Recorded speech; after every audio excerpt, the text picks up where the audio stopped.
A manual to self, సూచనలు లేదా సమాచారాన్ని అందించే స్వీయ శోధన సాధనం. మనం యూనివర్సల్ లాస్ తెలుసుకుంటున్నాం. చాలా ఇంపార్టెంట్ లాస్ ప్రీవియస్ 2 వీడియోస్ జరిగాయి. Law of unpredictability, law of uncertainty. Now law of inequality. Law of inequality సామాన్యంగా ఈ law of unpredictability, law of అన్సర్టైనిటీకి కారణం ఇన్ఈక్వాలిటీలా చూస్తారు ప్రపంచంలో. యాక్చువల్గా దీంట్లోంచే ఈ socialism, communism, revolutionary ideas, humanity, ఇలాంటి హ్యూమనిటేరియన్ బిహేవియర్, ఇలాంటివన్నీ డెవలప్ అయ్యాయి ఈ లా ఆఫ్ ఇన్ఈక్వాలిటీ నుంచి. లా ఆఫ్ ఇన్ఈక్వాలిటీని law of uncertainty, law of unpredictability, వీటిని స్టడీ చేయటంలోనే సామాజిక శాస్త్రజ్ఞానం డెవలప్ అయింది. But we have to accept that certain framework of level law of inequality is existing in the world. No two things are of same. రెండు things ఏవైతే form అయి ఉన్నాయో ఆ ఫామ్ రెండు సేమ్ కాదు. ఆ రెండు ఫామ్ అయ్యే మూల తత్వం సేమ్ అయి ఉండొచ్చు. ఉదాహరణకి బంగారం ఉంది. బంగారంతో గాజు చేసాం, బంగారంతో హారం చేసాం. రెండు బంగారమే, రెండు సేమ్ మెటీరియల్తో ఏర్పడినవి. బట్ సేమ్ మెటీరియల్తో ఏర్పడింది కదా అని గాజు ఈజ్ ఈక్వల్ టు మెడలో నెక్లెస్ అంటావా? ఎందుకని? నామం, నేమ్ విషయంలో, ఫామ్ విషయంలో, రూపం విషయంలో, అండ్ యుటిలిటీ దాని ఉపయోగం విషయంలో, నామ రూప ఉపయోగము అనే విషయాల్లో ఇవి వేరు వేరు. ఇక్కడ లా ఆఫ్ ఇన్ఈక్వాలిటీ చెప్పేది అనమాట. మూల పదార్థం ఒకటే అయినప్పటికీ సపోజ్ ప్రపంచం మొత్తం అంతా 5 బేసిక్ ఎలిమెంట్స్ ఏర్పడాయని చెప్పచ్చు. ఎలిమెంట్స్ అంటే కెమిస్ట్రీలో ఉండే హైడ్రోజన్, ఆక్సిజన్ మూలకాలు. ఇక్కడ మూలకాలు వేటిని మూలకాలు చెప్తారంటే ఏ ఏ మెటీరియల్ తో తయారయ్యాయో బ్రాడ్ డైమెన్షన్ లో అవి ఏం చెప్తారు? భూమి, నీరు, వాయువు, అగ్ని, ఆకాశము, ఇవి ఎలిమెంట్స్ తో ఏర్పడాయి అంటారు. బట్ కానీ డిఫరెంట్. చెట్టు వీటితో ఏర్పడింది, మనిషి వీటితో ఏర్పడింది, ఒక జంతువు వీటితో ఏర్పడింది. కానీ ఇన్ఈక్వాలిటీ కనబడుతుంటుంది. ఏ ఆస్పెక్ట్ లో, ఏ డైమెన్షన్ లో ఇన్ఈక్వాలిటీ ఉంటుంది? నామ రూప ఉపయోగం అంటే నేము, ఫాము అండ్ యూజ్ లో తేడా ఉంటుంది. మట్టితో కొండ చేయొచ్చు, మట్టితో జగ్గు చేయొచ్చు. సో నామ రూప ఉపయోగంలో తేడా ఉంటుంది.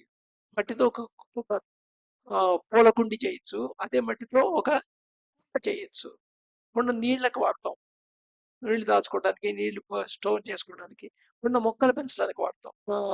ఈ మొక్కలు పెంచే ఉంటుంది కదా, అది మొక్కలు పెంచడానికి వాడతాం. రూపంలో తేడా ఉంటుంది, నామంలో తేడా ఉంటుంది, ఉపయోగంలో తేడా ఉంటుంది. అది మాట ఇన్ఈక్వాలిటీ చెప్పేది.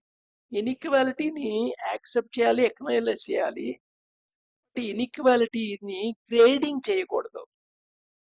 యాక్చువల్ గా మనిషి సామాజిక సమస్య రావడానికి కారణం ఏంటి అంటే గ్రేడింగ్ చేయటమే.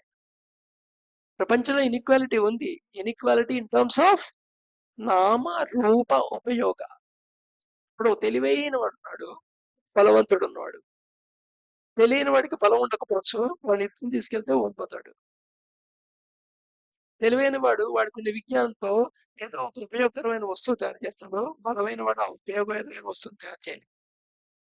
So inequality. బట్ కానీ మనం ఏం చేస్తామంటే గ్రేడింగ్ చేస్తాం. గ్రేడింగ్ చేయటం అంటే ఫస్ట్, సెకండ్, థర్డ్ కింద విడగొడతాం. ఇది అప్రయత్నంగా జరుగుతుంది అనమాట. సో నామరూప ఉపయోగం పరంగా నువ్వు క్లాసిఫికేషన్ చేస్తావు, అంటే విభజిస్తావు వర్గాల కింద. వర్గాల కింద విభజించిన తర్వాత అప్రయత్నంగా నువ్వు గ్రేడేషన్ చేస్తావు, ఫస్ట్, సెకండ్, థర్డ్ అని. సో నామరూప ఉపయోగ పరంగా ఆడ మగ కింద విడగొట్టావు ప్రపంచంలోని మనుషులందరినీ. వెంటనే అప్రయత్నంగా నువ్వు మగవాళ్ళు గ్రేడ్ 1, ఆడపిల్లలు ఆడవాళ్ళు గ్రేడ్ 2 అనే ఒక మానసిక స్థితిలో గ్రేడేషన్ చేసేస్తావు. సో ఈ గ్రేడేషన్ చేయటమే ప్రాబ్లం. అలాగే ప్రపంచంలో విజ్ఞానం పెరుగుతోంది. అన్‌ప్రెడిక్టబిలిటీ, అన్‌సర్టెయినిటీ వీటిని బట్టి విజ్ఞానం పెరిగింది. ఛేదించుకుంటూ వచ్చేప్పటికి. బట్ ఆ విజ్ఞానం ఎంత ఎక్కువైపోయిందంటే ఒకడే అంతా చదవలేడు. దాన్ని కూడా క్లాసిఫై చేయాల్సొచ్చింది. ఈ రకం సంబంధించిందంతా ఈ విజ్ఞానం. మొక్కల విజ్ఞానం అంతా వృక్షశాస్త్రము, జంతు విజ్ఞానం, జంతు శాస్త్రము, పదార్థ విజ్ఞానము, రసాయనిక శాస్త్రము. పదార్థం ప్రకృతిలో ఏ నియమాలను అనుసరించి దాని డైనమిక్స్ ఉంటాయనేది భౌతిక శాస్త్రము. ఇలా విడగొట్టుకుంటూ వెళ్ళాం. మనం అంటాం ఫిజిక్స్ గ్రేడ్ 1, కెమిస్ట్రీ గ్రేడ్ 2, తర్వాత జువాలజీ, తర్వాత బయాలజీ ఇలాగ గ్రేడింగ్లు చేస్తాం.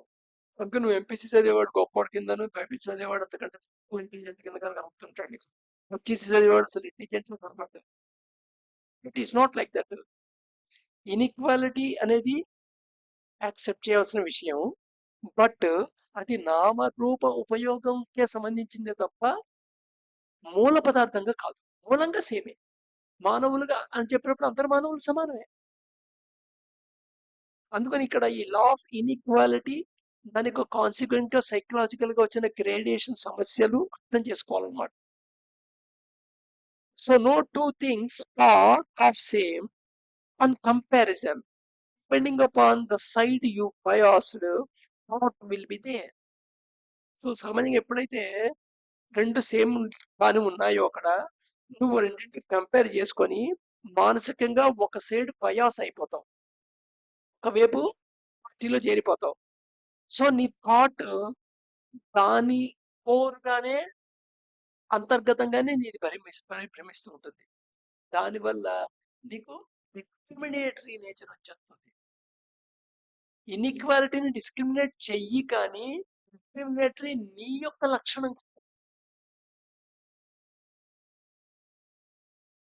సో ఏ వస్తువుని దేనికి వాడాలో దానికి వాడాలి కాదు, కానీ ఆ వస్తువుకి అది వాడే వస్తువు ఆ దేనికి వాడుతున్న ఉపయోగాన్ని బట్టి ఆ వస్తువుని గుణాన్ని అంచనా వేయకూడదు, లేదా ఆ వస్తువు యొక్క గొప్పతనాన్ని అంచనా వేయకూడదు.